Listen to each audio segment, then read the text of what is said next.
అండి పర్వాలేదు, బ్రహ్మజ్ఞానం అక్కర్లేదు, మా డబ్బులు బ్యాంకులో ఉంటే చాలండి, సాయిరా నమస్కారం అనే వాళ్ళమే 99% ఉంటాం. నో డౌట్, మనకేం బ్రహ్మజ్ఞానం అక్కర్లేదు, బ్యాంక్ బ్యాలెన్స్ మాత్రం తగ్గకుండా ఉండాలి.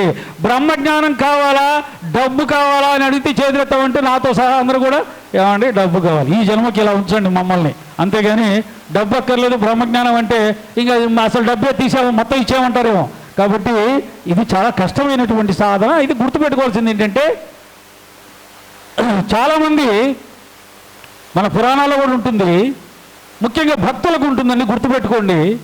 భక్తుడు సాధారణంగా చనిపోయిన తర్వాత మోక్షం పొందుతాడండి. ఎందుకని?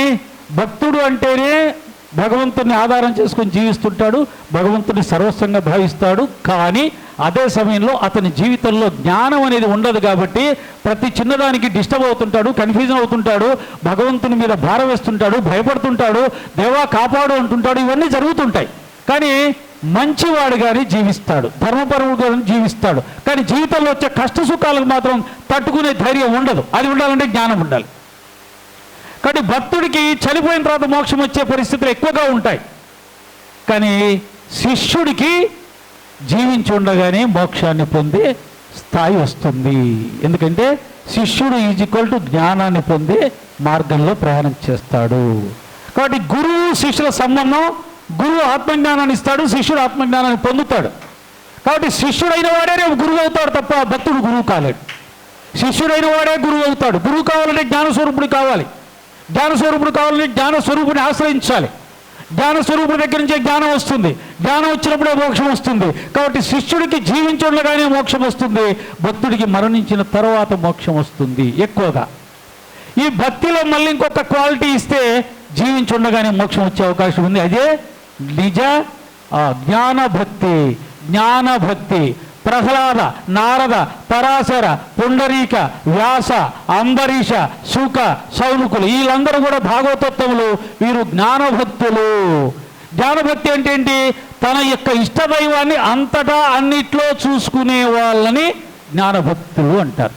అలాగే ఏం జరిగినా కానీ తన దైవం యొక్క అనుగ్రహంగా భావించి చలించకుండా ఉండేవారిని జ్ఞానభక్తులు అంటారు. కాబట్టి భక్తికి జ్ఞానం తోడైతే కూడా శరీరంతో ఉండగానే మోక్షాన్ని పొందే అవకాశం ఉంది.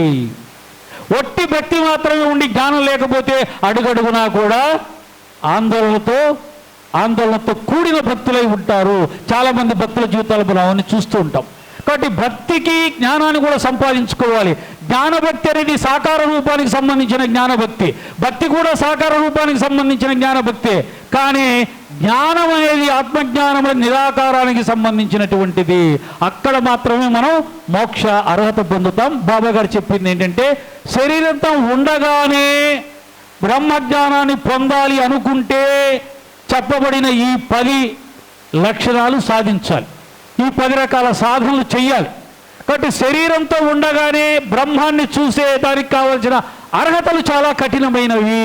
నువ్వు చూడదలుచుకున్నావా శరీరంతో ఉండగానే, ఇదిగో చెప్పబడిన ఈ 10 యొక్క సాధనలు తప్పకుండా చేసిన వారికి మాత్రమే సాధ్యం. తీవ్రమైన కోరిక, నేను మోక్షం పొందాలి, మోక్షం పొందాలి, మోక్షం పొందాలి, స్వేచ్ఛను పొందాలి, స్వేచ్ఛను పొందాలి, స్వేచ్ఛ. మీకు ఆత్మజ్ఞానానికి ఒక్కటే కొటేషన్ చెప్తాను. ఆత్మజ్ఞానానికి మోక్షానికి ఏమిటయ్యా దానికి అర్థం అంటే స్వేచ్ఛ. నిన్ను కట్టిపడేసేది ఏమీ ఉండకూడదు, నిన్ను శాసించేది ఏమీ ఉండకూడదు.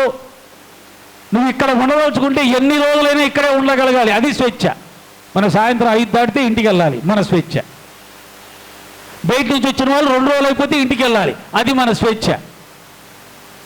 ఇంకా మన స్వేచ్ఛని కట్టుబడేసి చాలా ఉంటాయి. బ్యాంకు ఉంటుంది, ఆర్థిక వ్యవహారాలు ఉంటాయి, అప్పులు ఉంటాయి, గోళలు ఉంటాయి, బాధ్యతలు ఉంటాయి. ఇవన్నీ మనని అటు ఇటు ఊపి పడేస్తూ ఉంటాయి. ఎక్కడ ఒక్క క్షణం కూడా నిశ్చలంగా ఉండనియవు. నేను సచ్చరిత్రలో గొప్ప కథ చెప్పాడు. ఒక బంగారు పంజరంలో ఉంది చిలక, మనలాగే కోట్లున్నాయి, లక్షలున్నాయి, బ్యాంక్ బ్యాలెన్స్లు ఉన్నాయి. ఇవన్నీ బంగారు పంజరం.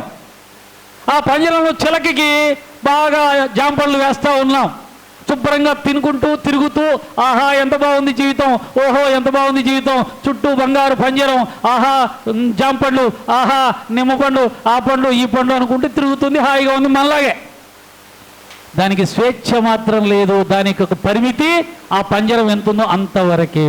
మనందరం కూడా ఆ పంజరంలో ఉన్నాం. లేకపోతే ఎల్లుండి కూడా ఉండి హాయిగా వెళ్ళొచ్చుగా నేను, లేదు 2 రోజులే నా స్వేచ్ఛ, రేపు రాత్రి నేను వెళ్ళిపోవాలి. ఎందుకని? అక్కడ ఏవో బాధ్యతలు, ఆ బాధ్యతలని తాడు కట్టేసి ఉంది దీనికి. కాబట్టి ఆ విధంగా మనం బంగారు పంజరంలో ఉన్నాం.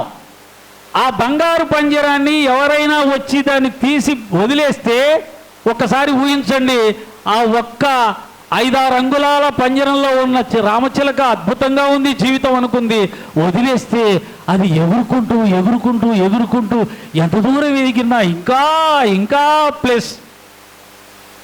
అలాంటి స్వేచ్ఛని పొందిన వాడే మోక్షానికి అర్హుడు. అందుకనే సన్యాసి జీవితం మాత్రమే మోక్షాన్ని ఇవ్వగలుగుతుంది. సంసార జీవితం చాలా చాలా కష్టం అని నిర్ణయం చేసి సన్యాస సంప్రదాయాన్ని పెట్టారు.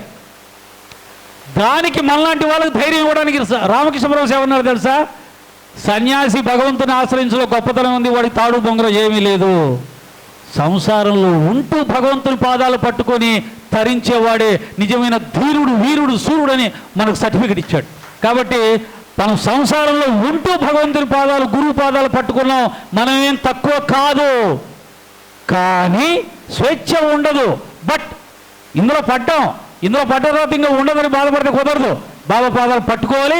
వీలైనన్ని కోరికలను పక్కన పడేసుకుంటూ, వీలైనంతగా సంసార ప్రపంచానికి దూరంగా ఉంటూ, వీలైనంతగా స్వేచ్ఛగా మనం ఉండడం నిరాడంబరత జీవితంలోనే వస్తుంది. ఎక్కడ బంధించబడుతున్నారు మనుషులంటే ఆడంబరమైన జీవితం.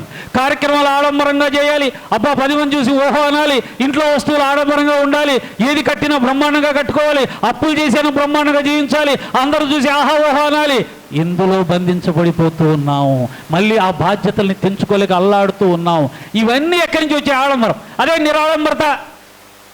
ఉన్నంతలో ఏది ఉంటుంది, ఈరోజు సాంబార్ వేసుకుందాం, రేపు రసం వేసుకుందాం, రేపు పచ్చడి వేసుకుందాం, అప్పు మాత్రం చెయ్యొద్దు సుమా అని ఎవరైతే నిర్ణయం చేసుకుంటాడో వాడు మోక్షానికి అర్హుడు. అలా మనం నిర్ణయించుకున్నప్పుడు ఇప్పుడు మనకిచ్చింది చాలా ఎక్కువ అనిపిస్తుంది. లేకపోతే ఇప్పుడు ఉన్నది కూడా సరిపోలా, ఎదుటి ఉన్న 7 అంతస్తుల బిల్డింగ్ చూసి మనం ఎప్పుడు ఎదగాలా అని చూస్తుంటాం. అలాంటి పిచ్చి పిచ్చి ఆలోచనల నుంచి మనం విముక్తి అవ్వడమే నిజమైన స్వేచ్ఛకు కారణం. సరే, ఈ విధంగా విరక్తి లేవ ఇహపర సౌఖ్యములందు విసుగు చెందుట, ఇవన్నీ నేను చెప్పిన దాంట్లో వస్తాయి. విరక్తి ఉండాలి, ఈ సాంసారిక సుఖాలు, ఈ యొక్క ప్రాపంచిక విషయాల మీద విరక్తి ఉండాలి. అంతర్ముఖత, ఎల్లప్పుడూ అంతర్ముఖంగా ఉండడం నేర్చుకోవాలి. ఏమంటే అన్నీ వదిలేస్తే సుఖమే ఉంది, సంతోషమే ఉంది. అన్ని ప్రపంచ విషయాల్లో సుఖ సంతోషాలు ఉన్నాయి, కానీ డబ్బులు సంపాదిస్తే సుఖం, భోగాలు అనుభవిస్తే సుఖం, ఆస్తులు సంపాదిస్తే సుఖం, ఇవన్నీ మొత్తం కూడా సుఖమే ఉంది. అంతర్ముఖం అయినప్పుడు మాత్రమే ఏమీ లేని చోట ఉండే సుఖం నీకు అనుభవంలోకి వస్తుంది. అన్నీ వదులుకొని అంతర్ముఖం చేసినప్పుడు ఆ లోపల ఉన్నది అనుభవంలోకి వస్తుంది. అప్పుడు పోల్చుకో బయట ఉన్నదానికి లోపల ఉన్న సుఖానికి, అప్పుడు తెలుస్తుంది. ఇదే అనుభవం. మనం ఏం చెయ్యం, ఏ సాధన చేయకుండానే అనుభవంలోకి రమ్మంటే ఎలా వస్తుంది? కాబట్టి సాధనలు చెయ్యాలి. కాబట్టి అంతర్ముఖత అనేది ఈ యొక్క బ్రహ్మజ్ఞానాన్ని పొందడానికి చాలా ముఖ్యం. పాప విమోచనం పొందుట, తెలుసో తెలియక మనందరికీ కొన్ని సంస్కారాలు ఏర్పడ్డాయి, కొన్ని ఇష్టాలు ఏర్పడ్డాయి. ఆ ఇష్టాలు తీర్చుకోవడానికి అది పాపమా పుణ్యమా అని తెలియకుండా వాటిని అనుభవించడానికి ప్రయత్నం చేస్తాం. అక్కడే పాపం క్రియేట్ అవుతుంది. తెలిసే తెలియకుండానే మన ఇంద్రియాలు ఇచ్చలవిడిగా పంపించేస్తుంటాం. ముందనుకున్నట్టుగా ఇష్టం వచ్చినట్టుగా మాట్లాడతాం. ఈ రకరకాలవన్నీ కూడా మనం ఆపు చేసుకున్నప్పుడే పాప విమోచనం జరుగుతుంది. పాప విమోచనం జరగకుండా, మనసు పవిత్రం కాకుండా, మనసు నిర్మలం కాకుండా ఎవరు కూడా భగవదనుభూతి పొందలేరు. మనకు తెలియకుండానే మన సంస్కారాలు పరిగెడుతుంటే దాంట్లో వెళ్తామండి. బాగా గుర్తుపెట్టుకోండి, నిన్నటిదాకా నాలో ఈర్ష్య ఉంటే ఈరోజు కూడా ఆ ఈర్ష్య నన్ను నడిపిస్తుంది.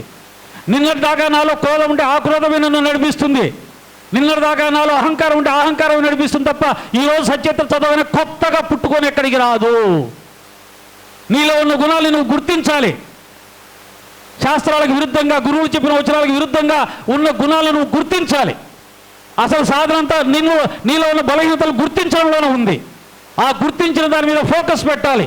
ఆ గుర్తించిన దాన్ని అణుచుకోవడానికి ఏం చేయాలో అవి చెయ్యాలి. చెయ్యగా చెయ్యగా చెయ్యగా చెయ్యగా చెయ్యగా చెయ్యగా ఎప్పుడో నీలో ఉన్న ఒక గుణం తగ్గుతుంది సుమా, పూర్తిగా పోదు.